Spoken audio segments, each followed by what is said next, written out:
बिस्मिल्लाहिर्रहमानिर्रहीम। मैं हूं Asad Ali. Sky high construction में आप सबको खुशामदीद कहते हैं। आज हम बहुत ही इंटरेस्टिंग टॉपिक पे बात करना चाह रहे हैं। वो इंटरेस्टिंग टॉपिक ये है कि जब आरसीसी कॉलम जो है उसको हम भरते हैं, उसके भरने से पहले स्टील की बाइंडिंग होती है। तो स्टील की बाइंडिंग में बहुत ही मेजर मिस्टेक्स हो जाती हैं।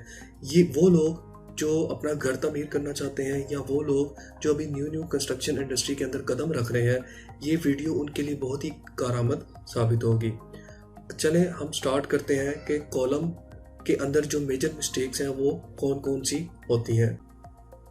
Column, incorrect column.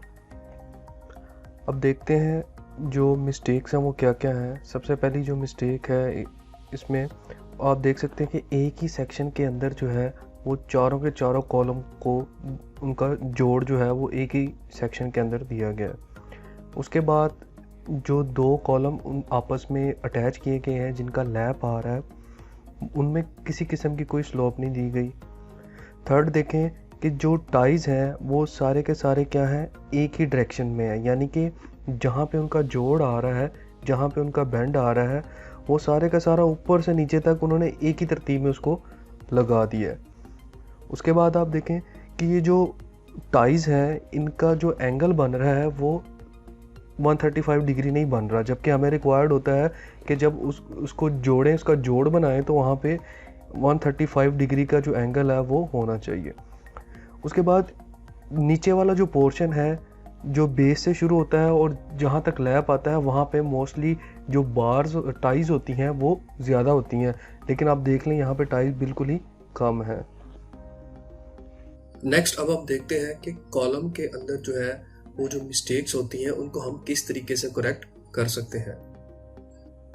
Correct way के अंदर सबसे पहला जो पॉइंट आता है वो ये है कि आप देख सकते हैं कि दो जो स्टील बार है वो उनका लैप ऊपर है और दो स्टील बार जो है उनका लैप जो है वो नीचे है, यानी कि एक ही एरिया के अंदर 50% से कम या 50% के बराबर जो है वो ओवरलैप दिया गया है।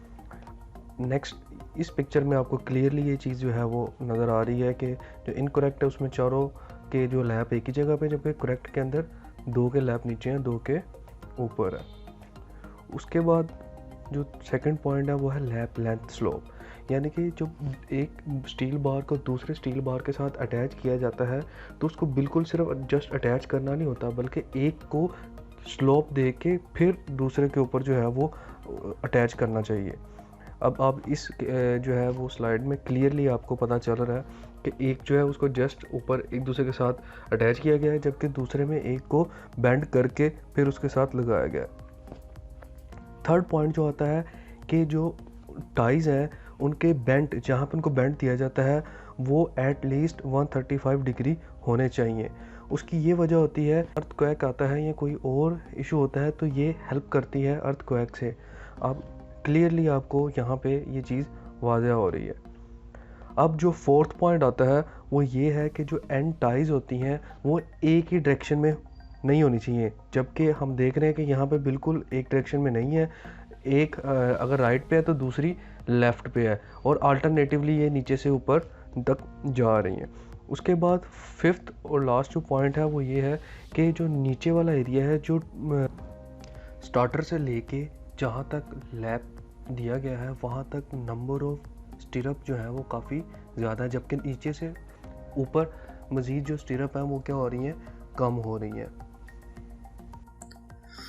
मुझे उम्मीद है कि आपको हमारी ये वीडियो पसंद ज़रूर आई होगी। आप हमारे चैनल को सब्सक्राइब भी करेंगे, इसको लाइक भी करेंगे और शेयर भी करेंगे। अपना बहुत बहुत ख्याल रखिएगा। मिलते हैं नेक्स्ट वीडियो में। अल्लाह हाफिज़।